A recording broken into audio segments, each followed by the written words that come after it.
personal support workers poised to hit the picket lines. Icy roads lead to a rash of mishaps on the Thunder Bay Expressway.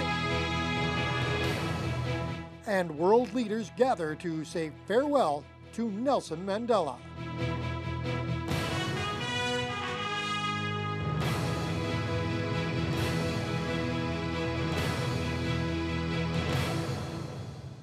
Good evening and thank you for being with us. A province-wide strike by personal support workers will see 25 people walk off the job in Thunder Bay tomorrow.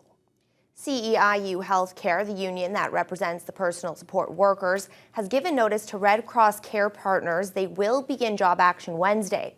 The workers have been in a legal strike position for several weeks and without a contract since April.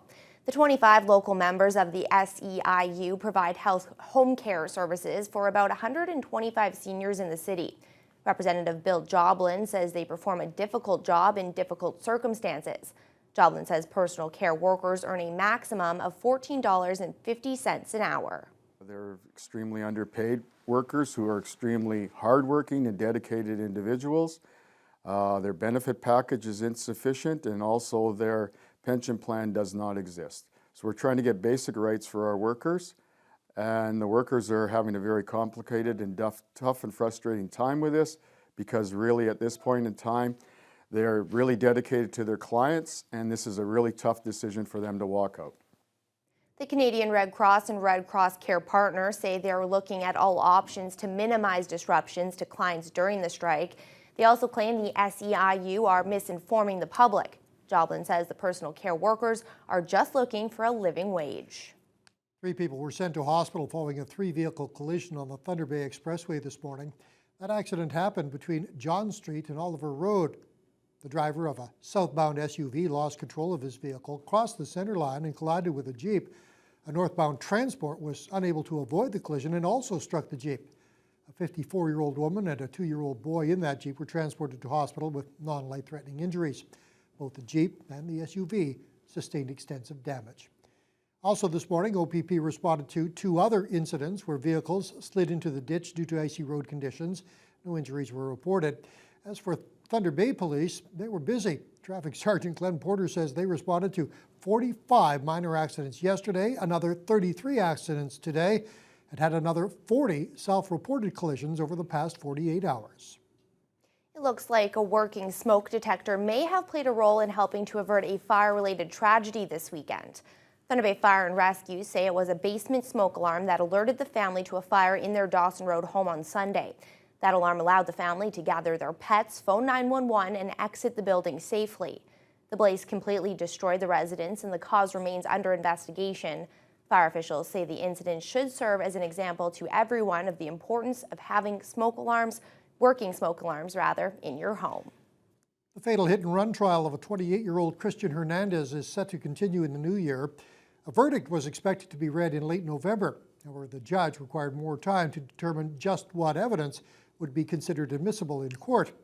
A 911 call made by the girlfriend of the accused will be allowed to be used as evidence. The Crown had argued that because the couple is now married, that call should not be admissible. The judge has also ruled that breath samples Hernandez gave at the police station that night can also be used in evidence. 45-year-old Richard Carmichael was hit by a car in December 2010 while walking near the corner of Van Norman and High Streets. He later died as the result of blunt force trauma. Hernandez, who now lives in southern Ontario, is charged with impaired driving causing death and failure to remain at the scene. The case will return to court on March 20th.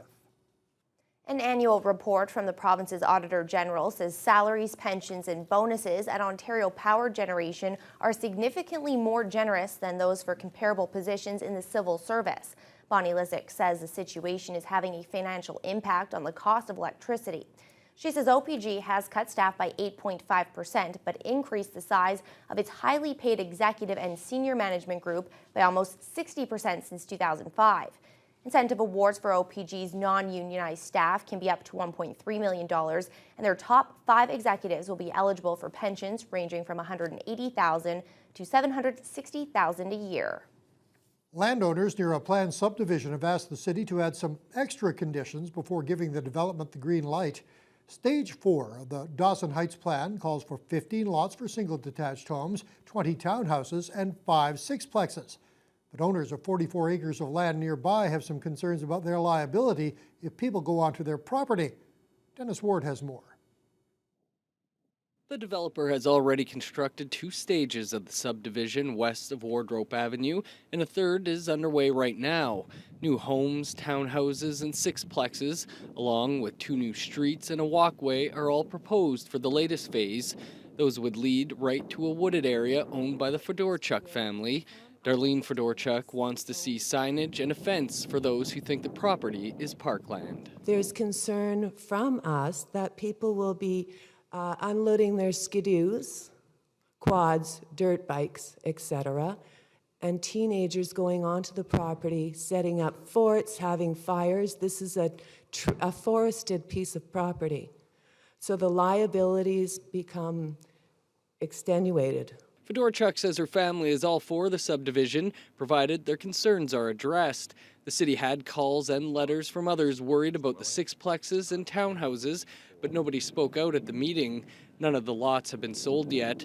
Owner Desmond Anala says just a few years ago there was a big demand for lots. Now he's not so sure. There's a lot of circumstances like the Ring of Fire and everything, which is one of the reasons that everybody gave for the big demand for lots, and now none of us know what's going to happen with the Ring of Fire and the mining and the people that it's going to bring into Thunder Bay. Council can't make a decision on a subdivision for at least 14 days. The plan will come back on January 13th.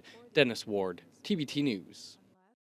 Less than half of Aboriginal adults in Canada have received a post-secondary education, and Matawa First Nations management wants to change that.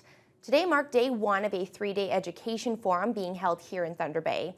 It's all part of a long-term strategy that, as Ryan Benazzo tells us, aims to take advantage of First Nations opportunities, specifically in the mining sector. It is a constant struggle for First Nations students. A struggle, no doubt, but members of Matawa First Nations want to ease the burden and make it easier for Aboriginal students to get the education they need to thrive as adults. Just how to accomplish that remains uncertain, but that's what this week's Community Education Forum is all about, gathering information and ideas. Matawa Management CEO David Paul Ashney-Peneshkum sees opportunities on the horizon for a skilled First Nations workforce, particularly in resource-based industries like mining. Not only look at the labor type of employment opportunities, we also want to look at skilled jobs. You know, welders, mechanics,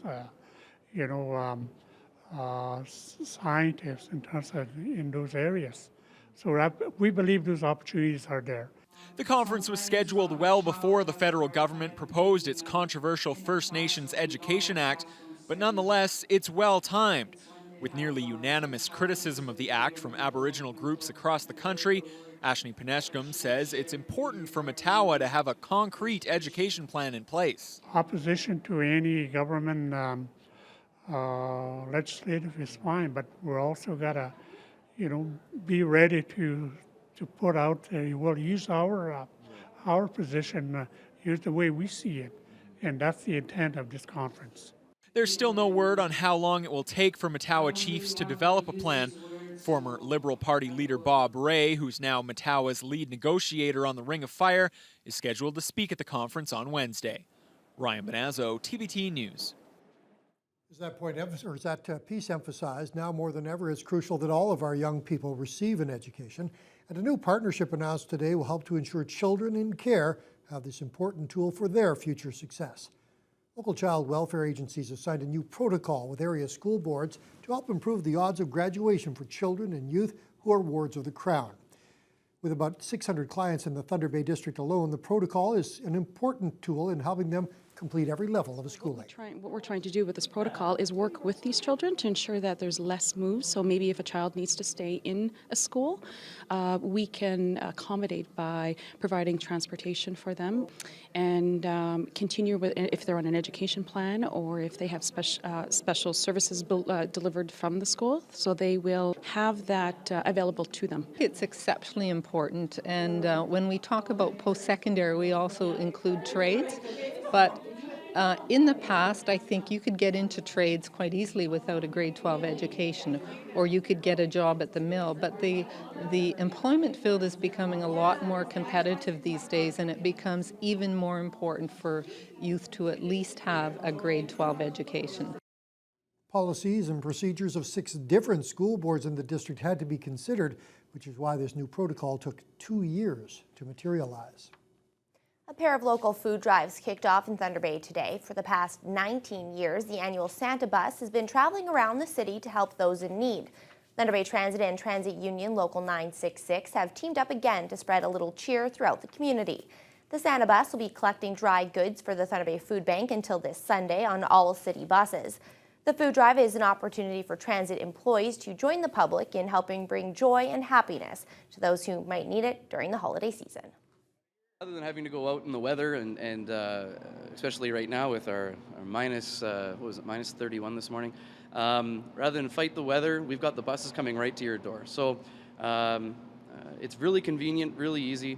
You know, it can be a nice thing to do with your kids to show how to share. And we hope that it's another successful year this year because the need is growing.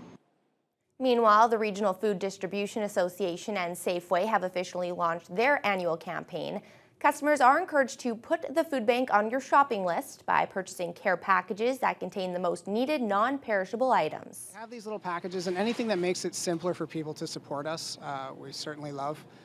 Not only is it easy for people to purchase them, but they also are guaranteed to have the items that are the most important for us inside of them. We have a list of our most wanted items, and the packages have those items in them. Customers can purchase $5 and $10 Safeway care packages. Once purchased, they can be placed in the food collection bin located at the front of the Thunder Bay Safeway stores. Please do give generously. Welcoming a new face to the News Hour tonight, Kasia Mazin will be joining us on a rather regular basis. Kasia, we're starting you off with one of the coldest days of the year. Well, thank you, Barry. Yeah, it was a very cold start to the day today. Hopefully you gave yourself enough time to warm up your car and take it easy on the roads today. There wasn't a lot of snow on the roads, but those cold temperatures brought a lot of black ice throughout the city.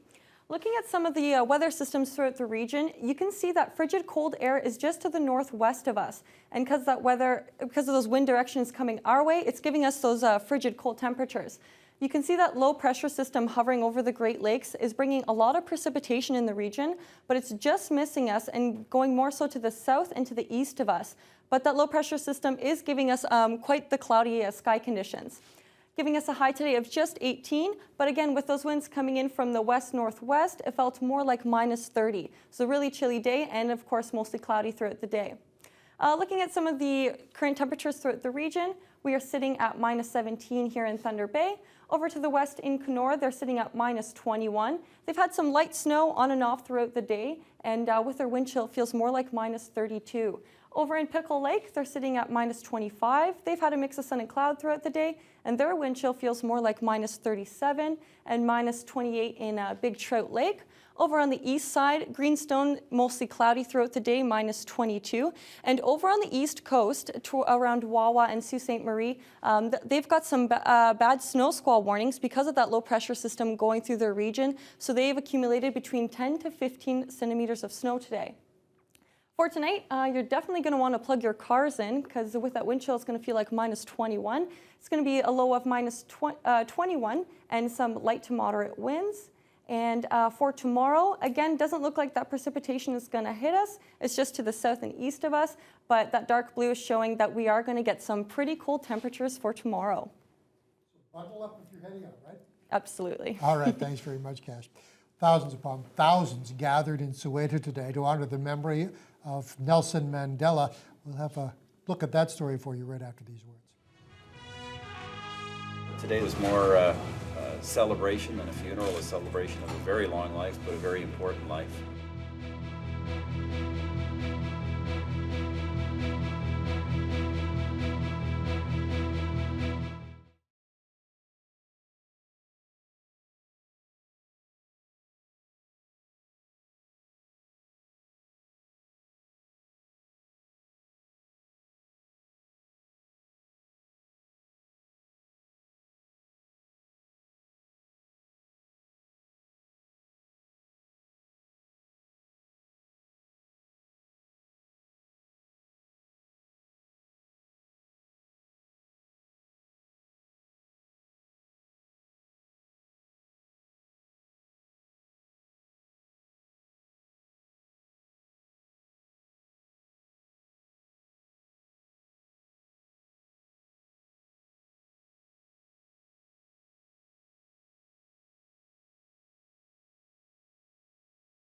Thousands of South Africans and dignitaries from around the world gathered in a soccer stadium in Soweto today.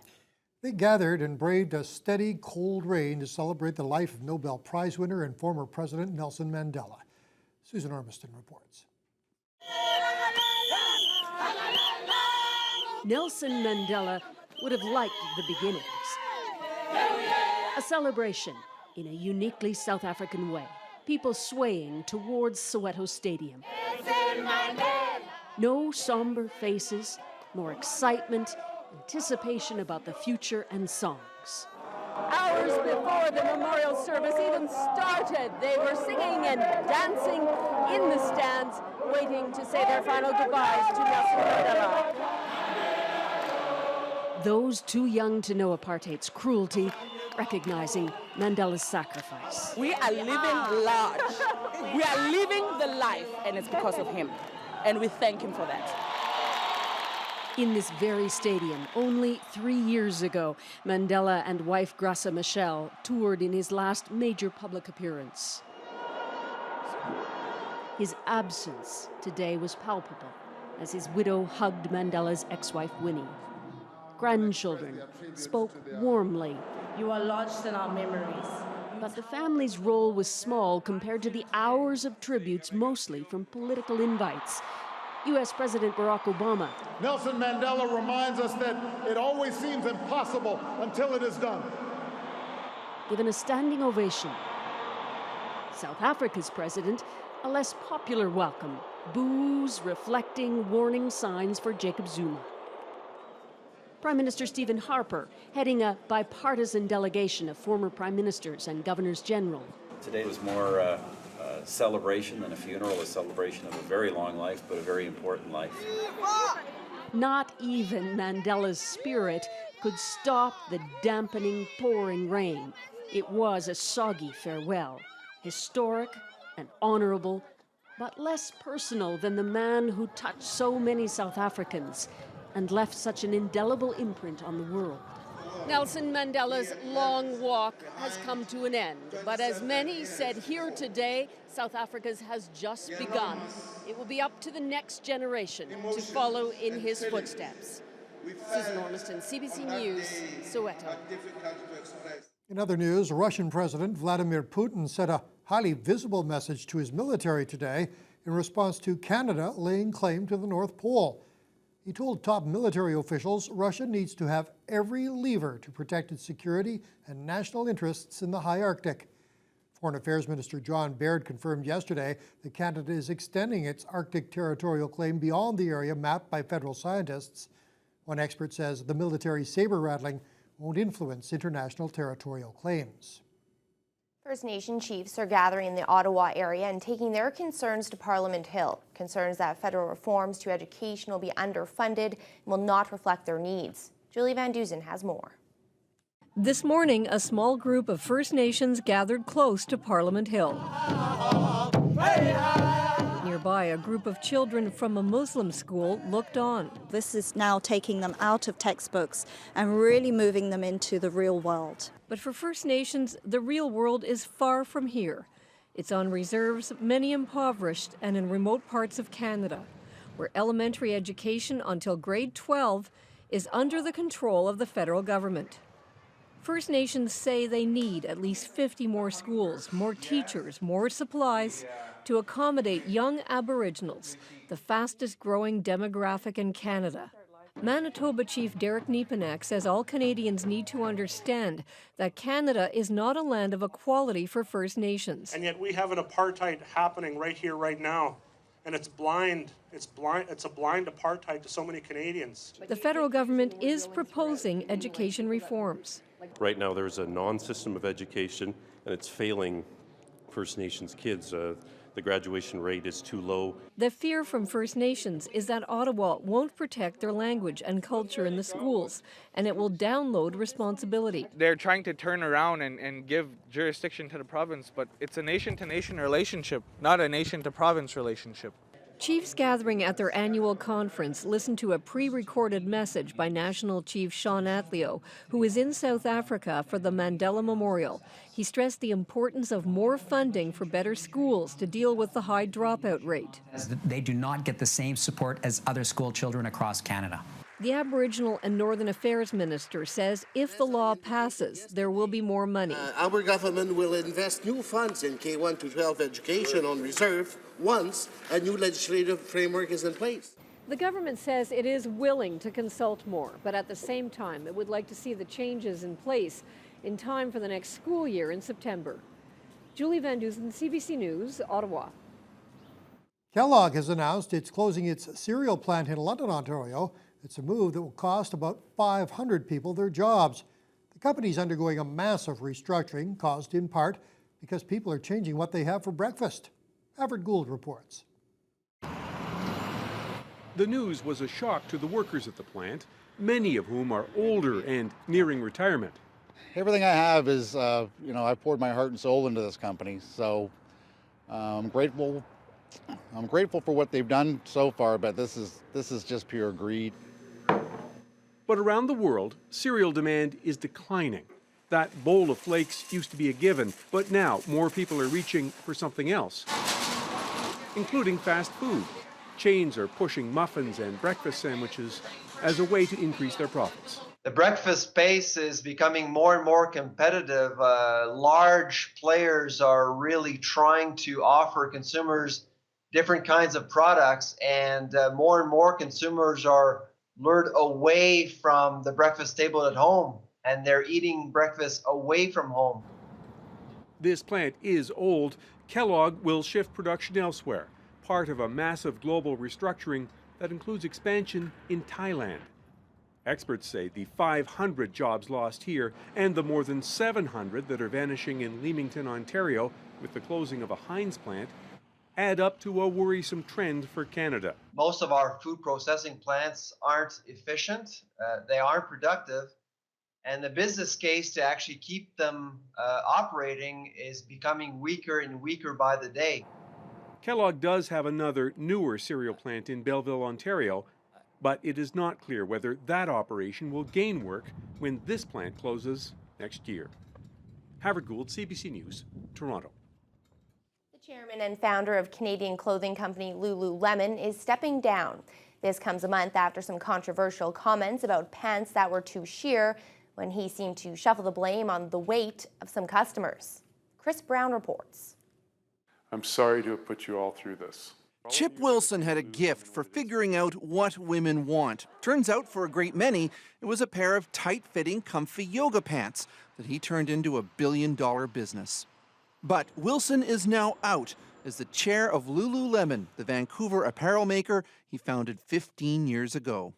I think he's gotten into some considerable trouble in the last year with comments made that were not really in keeping with the brand that he had so ardently and so expertly crafted. I really decided that what women really like best in life is a pair of black Lycra pants. Wilson's genius was to figure out that women would pay $100 for a pair of those pants that flattered their figure and spoke to a youthful urban lifestyle. His brand became iconic and then hit some speed bumps. First came complaints that some pants were too sheer, that you could see through them. Then Wilson gave this interview. Quite frankly, some women's bodies just actually don't work for it. Really about the rubbing through the thighs, how much pressure is there. A lot of people took that to mean overweight women shouldn't wear Lululemon pants. I'm sad for the people of Lululemon who I care so much about. His apology, not to customers, but to employees, almost seemed to make it worse. You almost get the sense that the organization is about to say, at this size, with this much at stake, we really need to be a little more professional. It's not the same level of quality that it was 5 to 10 years ago. So, it's up to a new leader to try to fix the problems, and Lululemon put out a slick little video today to introduce him. Laurent Potvin, a Swiss-born snowboarding enthusiast who most recently ran Tom's Shoes in Los Angeles. In the video, he slips them off to assume a yoga position. Chris Brown, CBC News, Vancouver. And a steady stream of praise echoed through a grand hall in Stockholm today. Canadian author Alice Munro has been awarded the Nobel Prize for Literature. Her daughter was on hand to receive the award. People from all over the world come up and congratulate my mother. Jenny Munro collected her mother's Nobel medal, and she was treated to a long and thunderous standing ovation. She was also handed a diploma and a document confirming her mother's $1.2 million award. Alice Munro, now 82, was too unwell to travel to Stockholm, but she described receiving the Nobel as the greatest honor she can imagine. Congratulations to her. Let's take a look at activity on the markets now. In Toronto, the TSX rose 11 points to 13,324. The Dow fell over 50 points to 15,973. And the Nasdaq slipped 8 points to 40.60. The dollar was up almost 0.3 cents to 94.31 cents U.S. Gold jumped about $27 to $1,261 an ounce. And oil was up over $1 to $98 a barrel.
Been a rough few seasons for Thunder Bay's Mark Stahl. 2 years ago was that major concussion, courtesy of Brother Eric.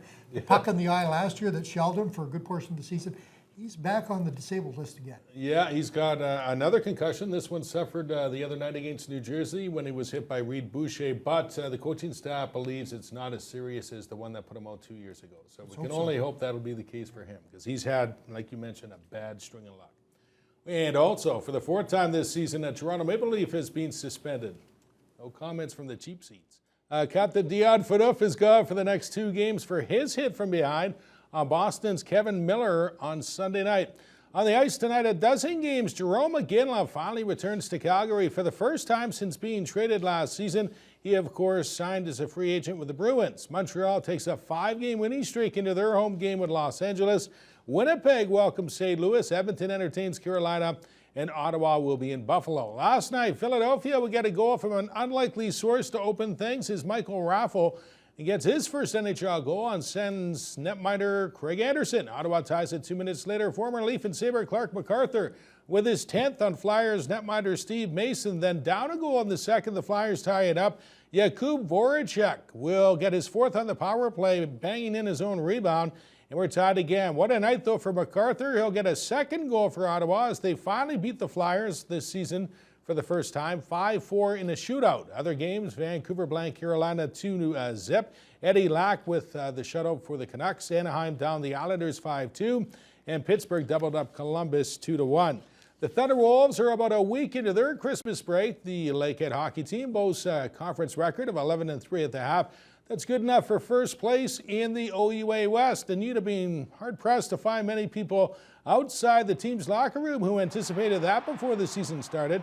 But they've been able to score goals. And despite losing starting goalie Jeff Bosch to injury for much of the first half, they've also been solid on the back end thanks to a rookie tender Justin McDonald. But perhaps the biggest reason for the early success, according to freshman Cody Alcock, is head coach Bill McDonald, who's brought stability and accountability to the club. A lot of coaches in the past, and some good ones and some pretty bad ones. So, I mean, Bill is honestly a great coach. I mean, he's nice, he's positive in the room. You know, when he yells at you, you know that you've obviously screwed up, and you got to take it as positive criticism. So, I think that's important for our team. When Bill yells at you, you know you've done something wrong, but you can't take it as, oh my gosh, he hates me, right? So I think that's important, and the systems he has is good, and I think that's why we're winning. Alcock and the Wolves return to action December 27th when Laurentian comes to town. Big trade in Major League Baseball today. Arizona has acquired slugger Mark Trumbo and a pair of players to be named later, one of whom is believed to be former Border Cats, that's what I'm trying to say. Former Border Cats pitcher A.J. Schluegel. Look for him to be part of that deal. Hector Santiago and Tyler Skaggs are off to the Angels. Adam Eaton will join the White Sox. And longtime former Blue Jays pitcher Roy Halladay is retiring. Rob Lott has more on the 36-year-old's retirement in this report. One of the greatest Blue Jays of all time has come back to the nest. Well, I'm very fortunate to retire as a Blue Jay. In a move that is more symbolic than anything, Roy Halladay signed a one-day contract with the Blue Jays on Monday, allowing him to end his career where it all began. In just his second start as a Blue Jay, you knew he was going to be something special. A near no-hitter that was a sign of things to come, but not before some bumps in the road, including the 2000 season, which was a complete disaster. He threw that near no-hitter. His second ever start was the last day of the season, and then the next year, he established a record that has only been broken, I think, the last year or two, for having the worst ERA ever for a pitcher with more than 40 innings. He bounced back to become a perennial all-star. After getting traded to the Phillies, Halladay went on to pitch a perfect game in the regular season and a no-hitter in the playoffs. But he says none of that would have been possible without the time he spent here in Toronto.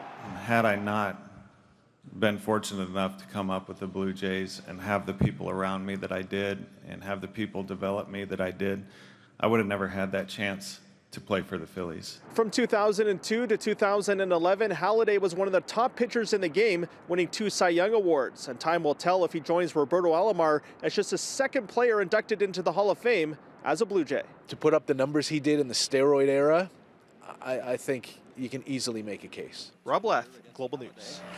And another Jays on the move. Outfielder Rajay Davis has agreed to a 2-year, $10 million contract with Detroit. And former managers Joe Torre, Bobby Cox, and Tony La Russa are headed to baseball's Hall of Fame in Cooperstown. Monday Night Football now from Chicago. The visitors from Dallas score 6 minutes in. Tony Romo tossing a 2-yard pass to Dez Bryant. It's 7-0 Cowboys. Late in the first, here come the Bears. Josh McCown threads it 3 yards to Earl Bennett in the end zone, and we're tied at 7. The Bears then will take their first lead of the second. McCown calls his own number, and the quarterback scampers 7 yards to the house.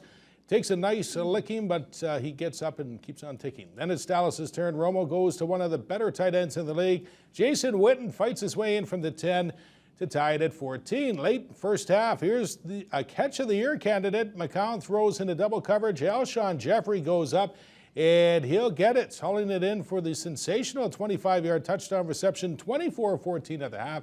They put it away late in the third. McCown rolls out, hits Matt Forte. He'll run it in as Chicago prevails 45-28. Both those teams now sit at 7-6.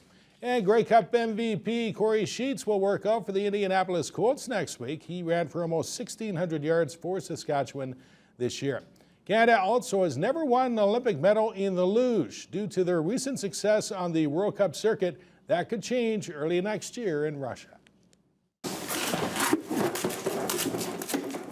There aren't too many Winter Olympic sports Canada hasn't won a medal in: ski jumping, Nordic combined, and luge. But that could change in a couple of months. Canada's a legitimate threat now that they're actually getting some money to help with training.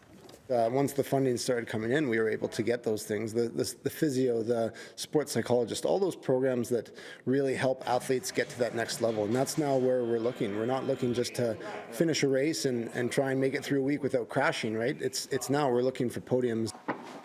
No one in Canadian luge has finished higher than 5th at an Olympics. 7th was the closest anyone came in Vancouver.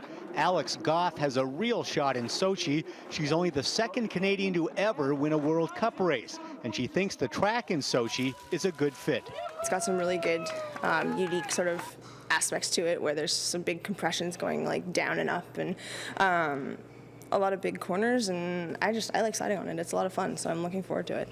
Luge team relay will make its Olympic debut in Russia, and the Canadian squad has a very good shot at medaling. They could go in as the favorites, having already won on the World Cup circuit this year.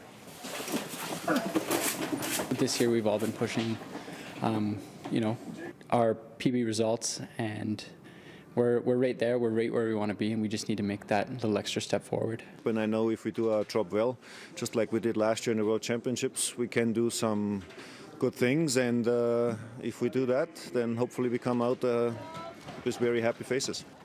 Barry DeLay, Global Sports.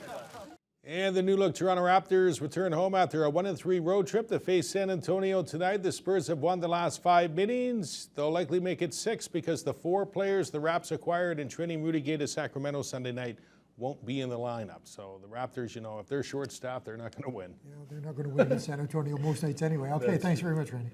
All right, though there's no football tonight, but I'm sure there's still going to be a lot of men around the TV tonight because Victoria's Secret Fashion Show is on at 10. With more, here's Teletalk.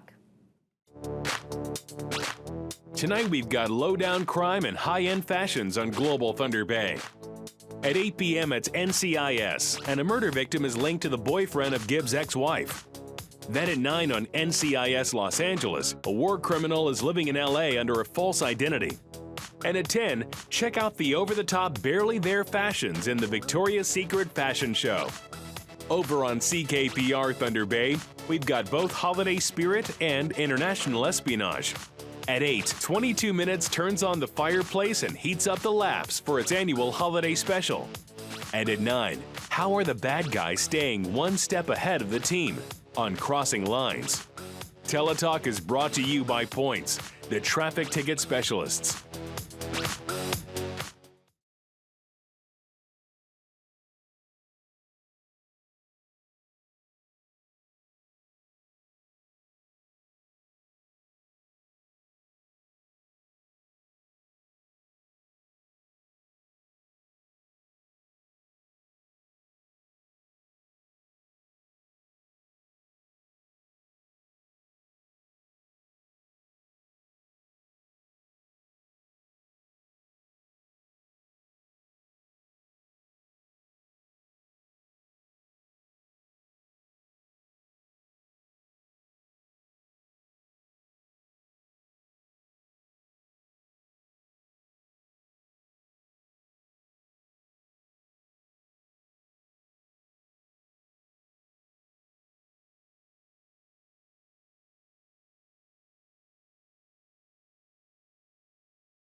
Well, another very cold day in Thunder Bay, Kasia. Is there any chance that that's going to let up? It doesn't look like it's going to leave us anytime soon, so you're going to want to keep those long johns for the whole week. Looking at the temperature for today, we had a high of -18. With that wind chill, felt more like -30 and mainly cloudy throughout the day. Looking at some of the major cities across the country, over in Vancouver, they're sitting at 0 with some light snow on and off throughout the day. In Prince George, -5. In Edmonton, they've got -23 and that steady temperature throughout the day. And in Calgary, -13. Over in Saskatchewan, they've got a wind chill warning for the southern half of the province. So they've got wind chill warnings going as low as -41. And Regina, they're currently at -24, and Saskatoon, -25. And over in Winnipeg, they've got -22 and cloudy conditions. Over in southern Ontario, Toronto, they're sitting at -7, and they've got increasing cloudiness throughout the day. And Ottawa, they're also at -7, and that steady temperature throughout the day. Looking over into Halifax, they've got partly cloudy conditions throughout the day. They're sitting at -1. There we go. In Charlottetown, -2, cloudy as well, and St. John's just at 0. Looking at some of the weather systems for today, tomorrow, and the day after, you can see that precipitation again. They've got that low front in that area, so it's going to go more to the southeast of us. So we're going to miss most of that precipitation up until Thursday. And going into the temperatures in the region for tonight, in Kenora, they're going to have about -27. In Red Lake, they might see some flurries for tonight. And over in Pickle Lake, they've got -28. Over on the east side, Greenstone, they've got -26. And again, Sault Ste. Marie's got that snow squall warning and temperature of about -12. Looking at their temperatures for tomorrow, Dryden's got -20. Sioux Lookout -20. Red Lake's got a wind chill of about -39. And Big Trout Lake -23. And they've got a wind chill warning of about -46. And over to the east side, Marathon, they're at -17. And again, looks like those snow squalls are going to continue for them into tomorrow. Looking at this hour, if you're heading out, you're definitely going to want to bundle up. We've got a wind chill of about -29, partly cloudy, and some pretty light winds coming in. And for tonight, a wind chill of about -31 and some moderate winds gusting up to 24 kilometers an hour. Heading into work tomorrow or heading into school, again, you're going to want to put on those long johns because it's going to be a wind chill of about -31 and a few clouds throughout the day. So it's not going to be too nice of a day. It's going to be similar like we had this morning. Looking at the 5-day forecast, looks like similar temperatures throughout the week. We might get some snow coming in Friday and Saturday, but it looks like it will, if so, it will clear up on Sunday. But that could be good news for snowboarders or skiers coming into the weekend.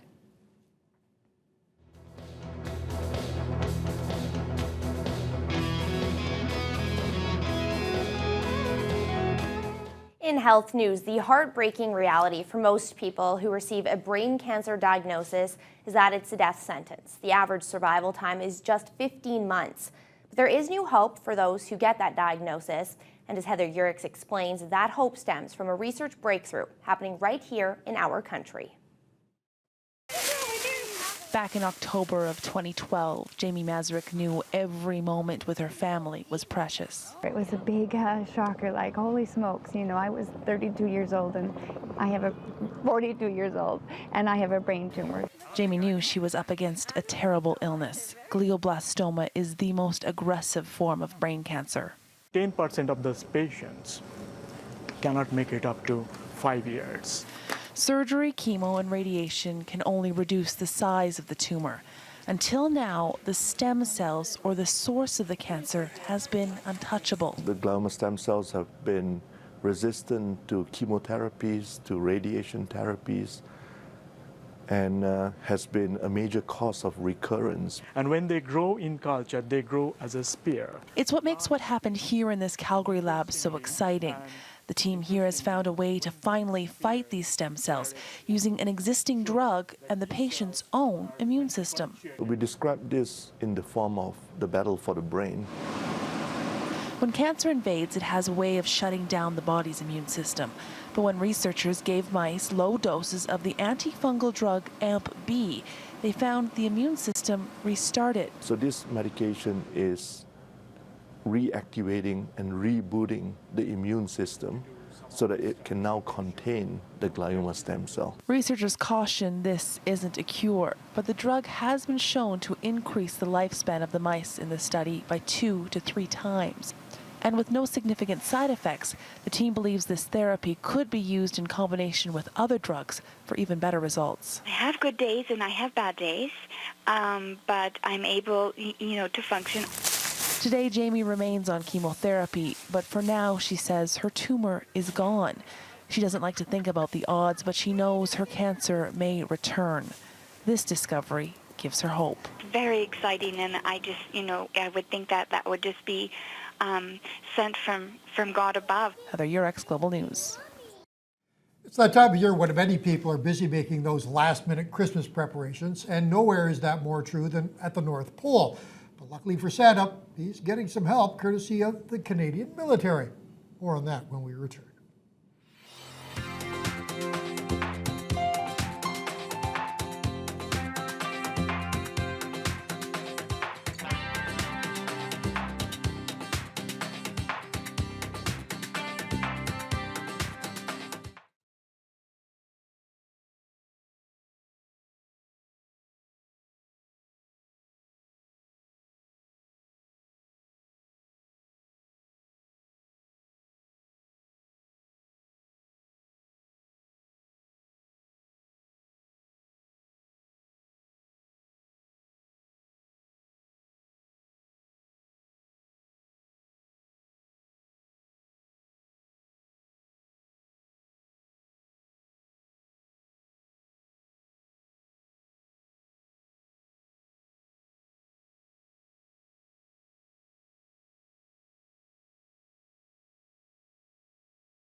Things are no doubt getting busy at the North Pole. Santa's made his list, he's checked it twice, and now the elves are hard at work making all the toys on the wish lists of the world's good boys and girls.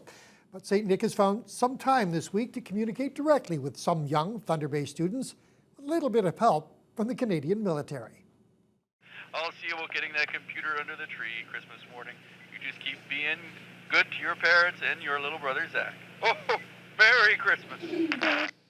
Using a very high-powered radio, members of the 38th Canadian Brigade Signal Regiment have been patching through some lucky youngsters directly to the jolly old elf at his workshop in the North Pole.